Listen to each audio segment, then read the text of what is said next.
Well, Michigan Ear Institute has been around since 1986, and we had one fellow for 1 year at a time. We have a great fellowship program here at the Michigan Ear Institute. Sometimes our fellows think it's all about them, and it really is. Our fellows are well trained both academically and surgically. And we've educated over 60 physicians who practice throughout the United States, either at universities or at private practices. They also do very well in academic centers, both as clinicians, program directors, and chairmen of departments. We were one of the first programs to be ACGME certified. Because of our large volume, the number of fellows has increased. Now it is a 2-year fellowship, and we have 2 fellows that have been accredited for each year. About 10 years ago, about 50% of the graduates went into academic practice and 50% into private practice. Over the last 10 years, about 80% went into academic practice and 20% into private practice. And the fellowship program really has turned into the jewel of Michigan Ear Institute. Our fellows are treated as junior faculty members when they come in. We really trust their opinion. We look forward to their viewpoint. We trust their training of where they're coming from to really give us a better experience, maybe even for ourselves to learn a little bit about how to take care of the next patient that we're about to see together. We offer our fellows very comprehensive training for the otology and neurotology patients. They participate in the preoperative evaluation of the patient, their surgery, all their postoperative care, including their postoperative care in the office. That's when they get to see what does an ear look like as it's healing. We can see postoperative complications together and make sure we can diagnose them. So there's huge value for them. And I think they wish sometimes they could spend more time in the clinic just to see that type of postoperative care. To this end, it gives the fellows the ability to see their successes and also to be able to treat their failures in order to make those failures future success. We see patients from all over the state of Michigan, Northern Ohio, and Indiana. And by seeing that wide range of patients, we have a tremendous draw of skull-based procedures that we do. We also offer radiotherapy for many of our tumor patients that we see. In addition, we have a chronic ear practice that's really quite unique. Our surgical volume is extremely high. We do about 2,500 chronic ear cases per year, which are spread among the fellows. We have a reputation for excellence when it comes to skull-based surgery, chronic ear surgery, and we have the ability to work with multiple neurotologists that we can bounce things off of.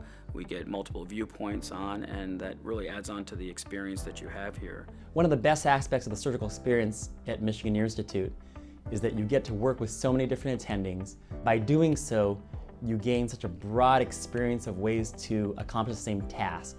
That it really equips you for really any challenge that you might come up with in the operating room. We also are incorporating newer techniques into our practice, such as endoscopic middle ear surgery, as well as endoscopic skull-based surgery.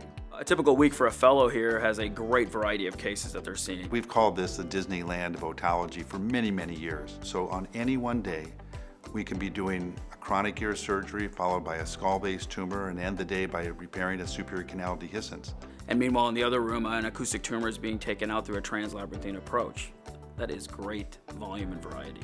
Obviously, the skull-based, that's what the Neurotology Fellowship is about, but it's also very important learning the decision-making for chronic ears, which is not easy. And when you get out in practice, you realize it's not about taking the tumor out that's hard, but to make the decision about doing an OCR or should we take the canal wall down. And that comes obviously just with seeing a large number of patients and cases. There are so many small details when it comes to acoustic neuroma surgery that our attendings are fantastic about teaching to you. But I think if I looked back and I thought of some of the hardest cases I had in fellowship, they were not acoustic neuroma patients. These were chronic ear patients who come in as a 3rd or 4th surgery. It's hard to imagine going into practice without having that experience under my belt. It's actually kind of scary, but I'm glad I did. One of the reasons I chose to do ENT in the first place was my passion for treating patients with hearing loss. I loved the idea of doing stapes and cochlear implants even as a medical student, and we get an extremely high number of chronic ear patients, patients that go on to require a cochlear implant. And so that part of it has been just as fulfilling as learning the skull-based surgery. At the end of this 2 years, I feel completely capable of handling just about anything that comes through the door. Educating fellows is something that we take very seriously at the Michigan Ear Institute. We've had a 100% pass rate on the neurotology board exam, and we really attribute this to our vigorous academic schedule that we have for our fellows.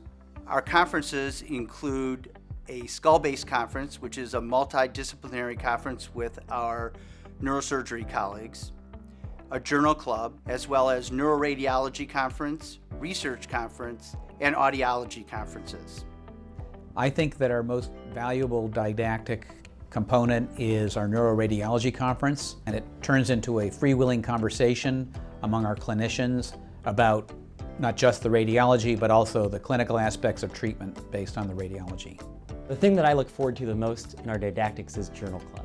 It's a unique chance to discuss among all the attendings and all the fellows, as well as the residents, an up-to-date article from Otology and Neurotology. At our weekly didactics, the fellows are not only engaged in their own learning and academics, they actually have the opportunity to teach the local otolaryngology residents as well.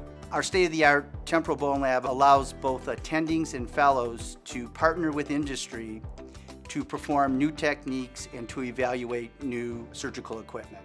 We expect the fellow to do research and be able to publish. There's actually a wide variety of research that goes on at Michigan Ear Institute. Because we're such a large private practice, we have a unique resource in terms of research and clinical data.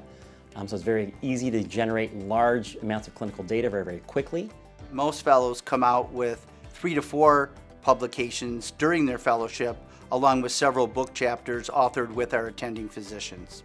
When you come here to train at the Michigan Ear Institute, you realize you're joining a family. We start the year off getting together for a picnic lunch, and we get to meet the families, and they get to meet all the faculty at Michigan Ear along with their families. From the moment you start as a fellow at Michigan Ear, you are welcomed into the family.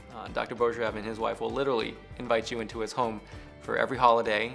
It's an extremely supportive environment. It makes it really easy to work hard. Everyone knows everyone, and there's never any hesitation to share ideas or bounce questions off each other. We have several meetings throughout the year just to casually get together, and that can be a boat ride, a picnic. Our graduating fellows often call us up when they encounter any challenging cases or clinical scenarios, and it's like home. We have office staff, many of whom have been with us from when I was a fellow decades ago. We treat them like family, and they treat us like family. And the interaction is really, it's positive, it's warm, and makes the job a pleasure. Being an alumni of Michigan Ear Institute is a great community. We all keep in touch. We all help each other when we need to. We work on different projects even across the country. So it creates a nice big family of neurotologists across the country, and we're growing year by year. Well, Detroit is really on the comeback trail. I'm actually a local boy, having grown up in the city of Detroit. And one thing that I have noticed is that when fellows come in, there's always been a little trepidation that we're going to Detroit. But when they leave, they absolutely love it. Living in Midtown Detroit, we've been really impressed by how accessible the various sporting venues are, the new restaurants that are opening up seemingly every week, and the ability to get out into nature and enjoy what Michigan has to offer. There's so much to do, indoors, outdoors. We've just really come to enjoy it here.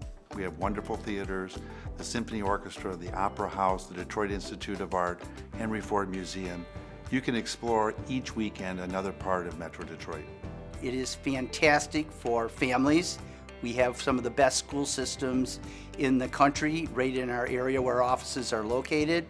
It is extremely safe, and there is a heck of a lot to do. Even friends who have visited me from Chicago, they're surprised by kind of what they get, and I think for many people it feels like a well-kept secret. I grew up in Berlin, so I like the grittiness of the city, that there is a lot of creative energy, so a lot of artists are coming into the city, so it's fascinating to see. It is becoming just a fantastic place to live. Finding a program, and there aren't many of them, who's going to allow you to do a breadth of chronic ear surgery, participate in all phases of care, and still have you get some of the top acoustic neuroma and skull-based numbers in the country. I think that's going to be the challenge for most residents, finding that diamond in the rough. So if you're looking for a fellowship where you could see a great variety of cases, huge surgical volume, great clinical pathology, and work with a variety of neurotologists with great experience and a family-friendly atmosphere, this would be a great place for you. At the cusp of starting my own academic career, I feel as though I really almost have seen everything that I could hope to see in a training program to prepare me for what's next. Michigan Ear Institute means a lot to me. It's been my life. We started with 3 physicians and probably about a dozen people in total in our office complex, and we've grown to close to 100 now. Education for our fellows is key, and it's always been the pearl of our practice, and we want it to continue like that. The fellowship is really the jewel of Michigan Ear Institute. Our fellows are like our children. We are so proud of them and what they've accomplished, and really the goal of our fellowship is to train you, our fellows, the best we can possibly be, so when you get out there, you not only represent yourselves well, but represent Michigan Ear.